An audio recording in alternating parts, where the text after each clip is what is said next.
UN says Gaza humanitarian aid lacking and difficult to deliver. 13 people dead in Kazakhstan hostile fire.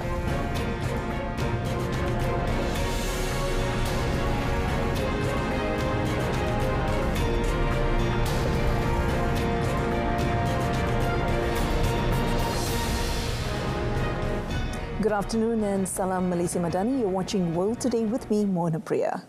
Israel and Hamas struck a last-minute agreement to extend their ceasefire for another day on Thursday, and mediators pressed on with talks to extend the truce further. Now, the temporary ceasefire was extended for a seventh day, minutes before it was about to expire, following mediation with Qatar. The deal has led to the release of dozens of hostages from Hamas in exchange for Palestinians held in prisons and aid deliveries into Gaza. The truce has halted bombing and allowed some humanitarian aid into Gaza after much of the coastal territory of 2.3 million people was reduced to wasteland in an all-out bombing operation by Israel. Since then, Israel's air and ground operation into Gaza has killed about 15,000 people, 40% of which are children. The initial truce was supposed to last for 4 days, but has been extended twice. When the agreement was negotiated, Israel said the pause in fighting would be extended by 1 day for every 10 further hostages released. United States Secretary of State Anthony Blinken said the truce was producing results and should continue. However, Israel's Prime Minister Benjamin Netanyahu repeated earlier pledges to resume the war once the truce ends. Now, the United Nations welcomed the recent extension of a humanitarian pause between Israel and Hamas as it urged a ceasefire in Gaza.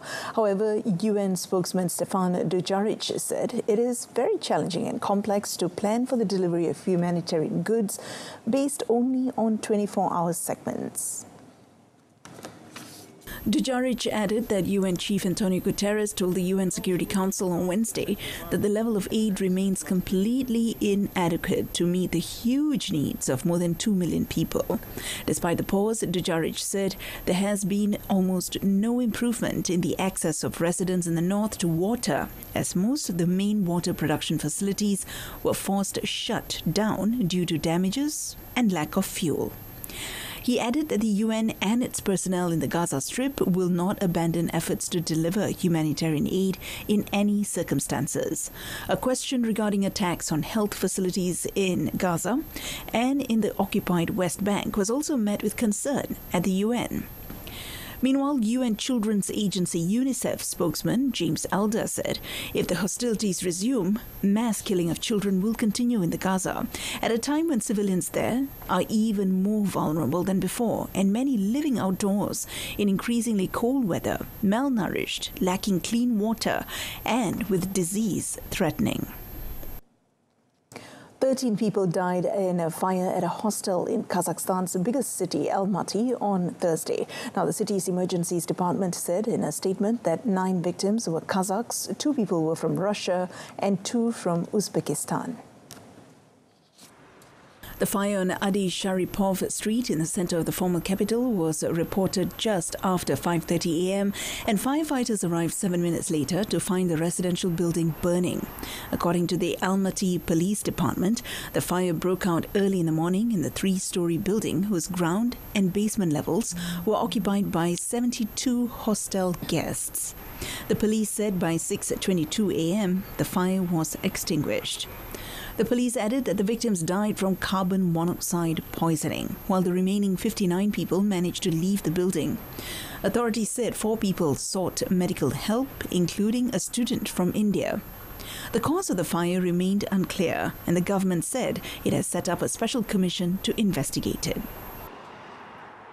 The death toll from El Niño-induced floods in Kenya has risen to 136 after at least 16 people perished over the past 24 hours. The Interior Ministry, which confirmed the latest fatalities, said that more than 92,000 households and 462,100 people have been affected by the floods. Raymond Omolo, Kenya's Interior Principal Secretary, said that the government was working to deliver food to affected communities. In addition to the tragic loss of lives, the floods also wreaked havoc on livestock, with at least 2,500 animals perishing in the past 24 hours. The ongoing rains have unleashed a cascade of challenges, including widespread flooding, landslides and mudslides across Kenya. Now, Kenya is not alone in facing the devastating consequences of El Niño, as Somalia and Ethiopia are also experiencing torrential downpours that have led to the deaths of hundreds of people, widespread displacement, and the destruction of critical infrastructure in the three nations. El Niño, a climatic phenomenon characterized by periodic warming of the sea surface temperatures, induces significant shifts in rainfall patterns. It leads to an increased likelihood of extreme weather events such as floods, disrupting ecosystems worldwide. North Korea said it would never negotiate its sovereignty with the United States, criticizing Washington as double-faced for offering talks while ramping up military activities in the region. Kim Yo-jong, the powerful sister of North Korean leader Kim Jong-un, and a senior official said the U.S. showed double standards and high-handed and arbitrary practices at this week's meeting of the United Nations Security Council over North Korea's recent launch of its first spy satellite. Pyongyang has said the satellite was designed to monitor U.S. and South Korean military movements. The United States and South Korea have condemned the satellite launch as a violation of UN Security Council resolutions banning North Korea's use of ballistic missile technology. The meeting set the stage for a rare public spat between U.S. Ambassador Linda Thomas-Greenfield and North Korean Ambassador Kim Song, both arguing that their country's military activities are defensive. Kim Yo-jong said Thomas Greenfield highlighted efforts to reopen talks with North Korea, even as she lacked justifiable grounds for denying its sovereign right to space development. Countries at the United Nations COP28 Climate Summit on Thursday formally approved a deal on a new climate disaster fund. Now, the deal was adopted following the COP28 opening ceremony, drawing a standing ovation from delegates. Representatives from developed and developing countries painstakingly crafted the agreement during negotiations this year. It will launch a fund to help vulnerable nations cope with the cost of climate-driven damage from drought, floods, and rising seas. U.S. climate envoy John Kerry also announced that his country will be putting $17.5 million towards the fund to help vulnerable countries to respond to the impact. Kerry also expects this fund to be up and running quickly. During the United Nations Climate Conference in Dubai, world's governments are preparing for marathon negotiations on whether to agree, for the first time, to phase out the world's use of CO2-emitting coal, oil and gas, the main source of warming emissions. The Conference of the Parties of the UNFCCC, more commonly referred to as COP28, is the 28th United Nations Climate Change Conference being held from the 30th of November until 12th December 2023 at Expo City, Dubai. Now, the world's largest regional security group opened its Skopje summit Thursday with Russia and Ukraine's allies in open conflict, rattling the organization that is intended as a forum for East-West blocs. Now, the Organization for Security and Cooperation in Europe, OSCE, has been struggling to survive with Russia blocking key decisions, including the group's budget. These building tensions spilled into dispute over Russian Foreign Minister Sergei Lavrov's attendance at the gathering this week, sparking a boycott from Ukraine and key allies over 20 months into Russia's attack. Ahead of Lavrov's speech to the summit, Russia came in for fierce criticism, with much of the ire from member states focused on its war against Ukraine. Created in 1975 as a forum for dialogue between the Eastern and Western blocs, the OSCE has been struggling to operate as Russia's war in Ukraine has unleashed a torrent of tension in the organization. Earlier this week, Ukraine, Estonia, Latvia, Poland and Lithuania announced that they would boycott the annual ministerial conference.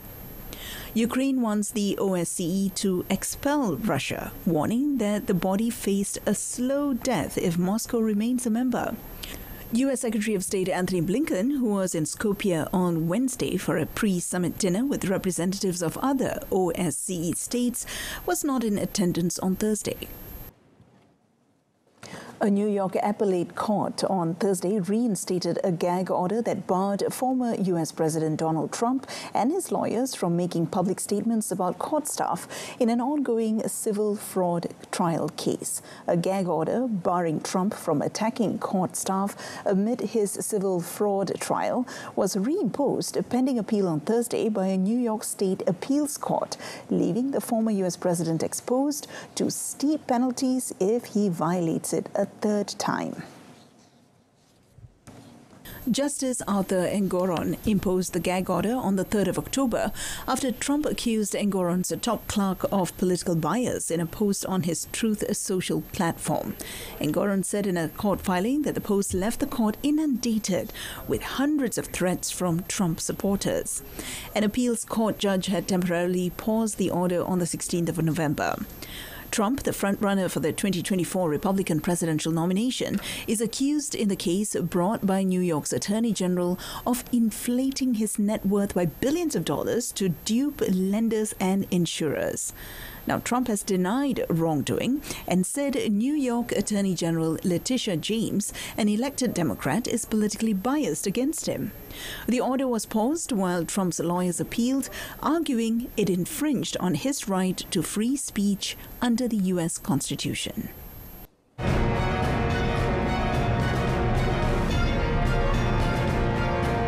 Coming up next, Russia top court bans LGBT movement.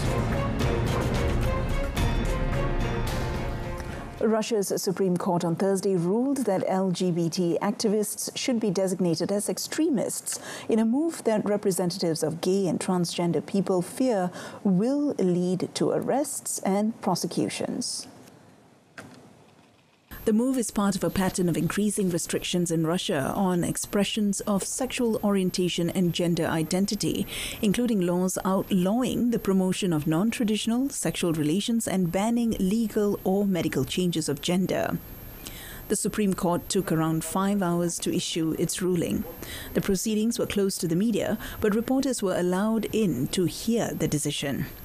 President Vladimir Putin, expected shortly to announce that he will seek a new 6-year term in March, has long sought to promote the image of Russia as a guardian of traditional moral values in contrast with a decadent West. LGBT activists had seen the decision as inevitable after the request by the Justice Ministry on the 17th of November, which said that various signs and manifestations of extremist orientation, including the incitement of social and religious discord, had been identified in the activities of LGBT movement in Russia. Pakistan's two largest cities, Karachi and Lahore, continued to grapple with toxic smog on Thursday as residents expressed health concerns arising from air pollution. Karachi on Thursday had an air quality index of 218 around 12:30 p.m. local time, according to Swiss group IQ Air, which categorized the air quality as very unhealthy. Lahore's air quality index stood at an unhealthy 161 as the smog lightened after overnight showers. An air quality index between 101 and 200 is considered unhealthy, particularly for sensitive groups, while an air quality index between 201 and 300 is said to be a very unhealthy, and above 300 is hazardous. Residents said that at the moment the biggest issue is with the traffic because the thick smog and heavy pollution is causing accidents on the highways. The state government of Pakistan's Punjab has attributed the pollution to rubble being burnt in neighbouring India and said cloud seeding plans to introduce rain that could disperse smog and haze were underway. All 41 men who were rescued from a collapsed tunnel in the Indian Himalayas earlier this week are well and will soon return to their homes after being discharged from the hospital where they were undergoing treatment. The men, all construction workers hailing from some of India's poorest states, were trapped in the under-construction tunnel in Uttarakhand state for 17 days before they were pulled out on Tuesday.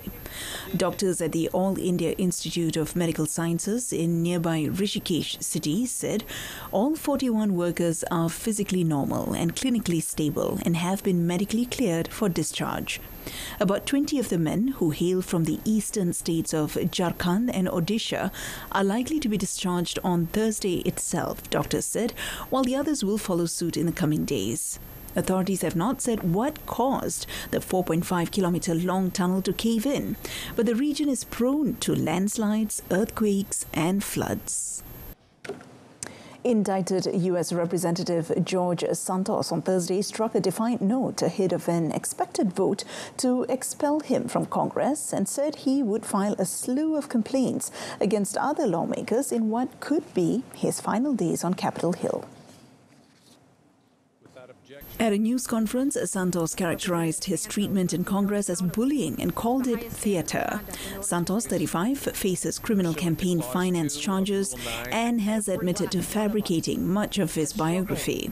His fellow Republicans have scheduled a vote on his expulsion on Friday.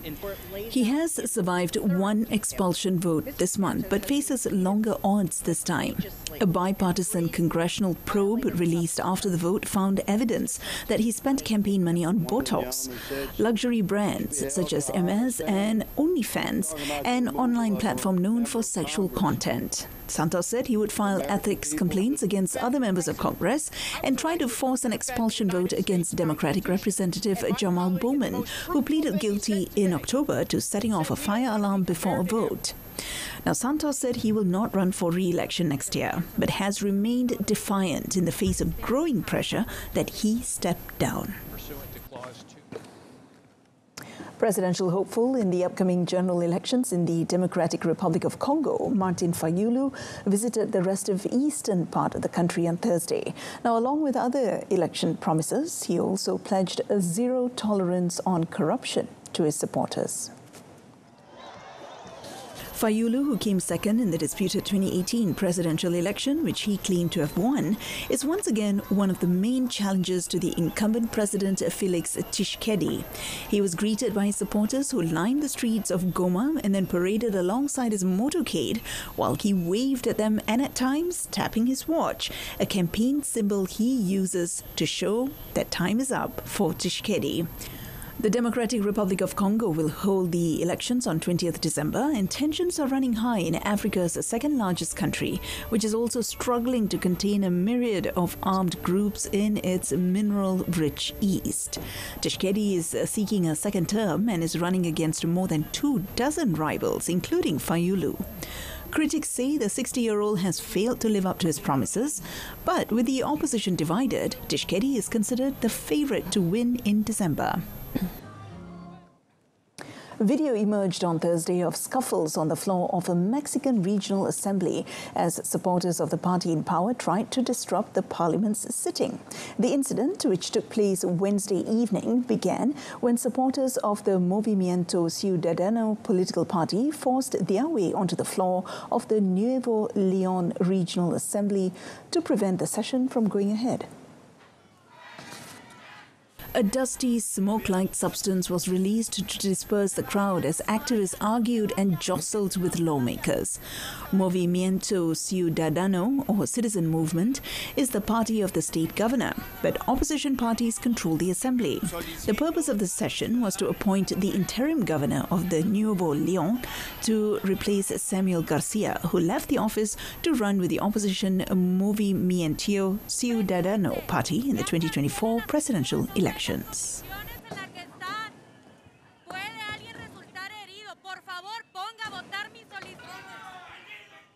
Now, 4 years after startling the car world with the designs for the Cybertruck, Elon Musk is set Thursday to mark the arrival of Tesla's iconic take on the American pickup.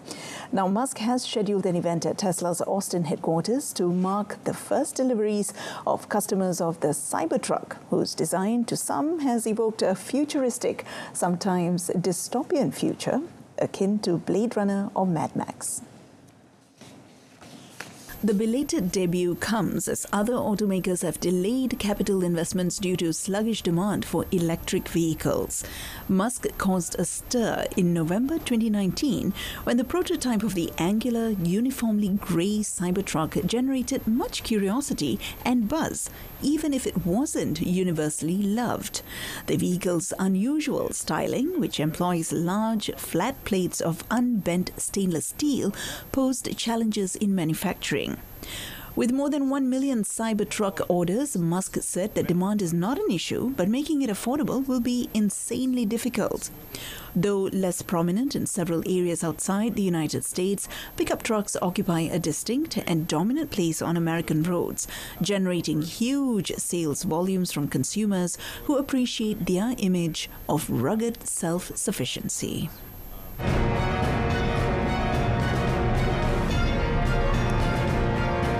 Still to come in sports, Sabah FC booked their spot in Asian Football Confederation Cup. Sabah FC confirmed advancing to the knockout round of the Asian Football Confederation or AFC Cup after defeating Hougang United of Singapore 4-1 at Jalan Besar Stadium in the Republic last night. In the Group H match, the hosts conceded the lead to Sabah after Daniel Ting's swipe pass into the penalty box area went into the feet of Hougang defender Naoki Kuriyama, who failed to clear the ball in the 16th minute. However, heavy rain and thunderstorms forced the game, which began at 8 p.m, to be halted for 30 minutes. As soon as play resumed, the Rhinos continued to widen the score when Darren Locke converted a penalty in the 45th minute. In the second half, a cross by Miguel Angel Garrido Cifuentes into the penalty box saw a Hougang defender attempting to head the ball away, but it bounced up before Ramon Machado snatched a chance to slam in Sabah's third goal. In the 77th minute, Hougang suffered another setback when Dato' Ong Kim Sui's boys celebrated their fourth goal after Anders Aplin pushed the ball into his own goal. In injury time, the hosts were rewarded with their first goal via Gabriel Kwok just before the final whistle. The result in Singapore saw Sabah comfortably leading Group H with 12 points and having one match remaining at the group stage. They will play against Indonesia's representative, PSM Makassar, on the 14th of December. Al Ahly destroyed Abbas 6-0 in the 15th round of the Saudi Professional League on Thursday, including 2 first-half goals each from forwards Firas Al Buraikan and midfielder Gabri Vega. All Al Ahly are currently in third place in the standings on 30 points. In the first half, Al Ahly utterly dismantled their opponent. The team found the net in the 20th, 22nd and 28th minutes. Moreover, in the 26th minute, the referee disallowed former Manchester City forward Riyad Mahrez's goal far offside. And 10 minutes later, Frank Kessie secured a 4-0 lead. And in the final minutes of the first half, Vega completed a brace, making it 5-0. After the break, Mahrez finally marked his goal in the 64th minute, validated by the officials. This goal ultimately concluded the match. Al Ahly demolished Abbas 6-0, ascending to the third position in the professional league. Al Ahly now trails leaders Al Hilal on 38 and Al Nasser with 34, with the two top teams slated to square off in Riyadh tomorrow. Lyon coach Fabio Grosso has been provisionally replaced by academy coach Pierre Sage as the struggling League One club announced Thursday it had begun proceedings to dismiss the 2006 World Cup winner. Former Italy international Grosso, 46, oversaw just one win in 7 matches since taking over as coach from Laurent Blanc on the 16th of September and leaves with Lyon 3 points adrift at the foot of the table. The club said in a statement the decision to move on from Grosso was driven by the poor run of results and came following an in-depth analysis of the first-team situation. Sage, 44, previously coached Lyon's under-16s in 2019 before joining French 3rd Division side Red Star. Until last season, he served as coach Habib Bey's assistant prior to returning to Lyon, where he oversaw the club's academy. Now, Saturday's match against Lens will make Sage Lyon's fourth coach of a turbulent 2023-2024 season, including Jean-Francois Voulier's interim stint between Blanc and Grosso. Now, Lyon have just 7 points from 12 games, and relegation is starting to seem a genuine prospect for the club that won 7 consecutive titles between 2001 and 2008. The side's troubles have gone beyond the pitch this term, and Grosso was injured last month when Lyon's team bus was stoned on its way to a game at Marseille, leaving him with cuts to the face that required stitches. Union Berlin assistant coach Marie-Louise Etta made history when she became the first woman to be part of the coaching staff for a men's Champions League match. Now, Etta was on the sidelines with the rest of the coaching team as Union drew 1-1 at Sporting Braga in their Champions League Group C match. Interim coach Marco Grotte and Etta were appointed by Union during the international break to replace the popular Urs Fischer and assistant Marcus Hoffmann. Union enjoyed unprecedented success with Fischer at the helm, but 9 consecutive defeats in the Bundesliga this season forced a painful departure.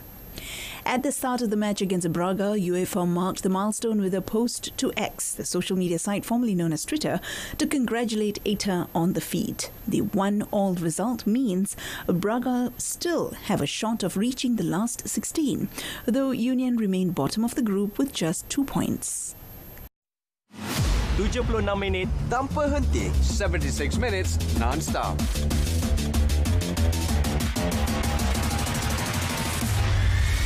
Transparent and concise. Paparan komprehensif, ringkas dan padat.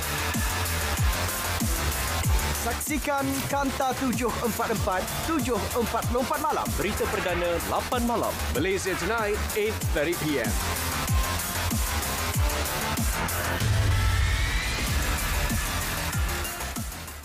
And that concludes this edition of World Today. In our top story today, UN says Gaza humanitarian aid lacking and difficult to deliver. Tune in to Malaysia Tonight, coming up at 8:30 p.m. on TV1 and saluran Berita RTM. Now, a diving Santa Claus feeding fish a banana. That's something you don't see every day. Now, take a look at visuals in Munich's Sea Life, where divers dressed as Santa will be doing just that to bring a little special Christmas mood to visitors. Till then, I'm Mona Priya. From the river to the sea, Palestine will be free. Thanks for watching.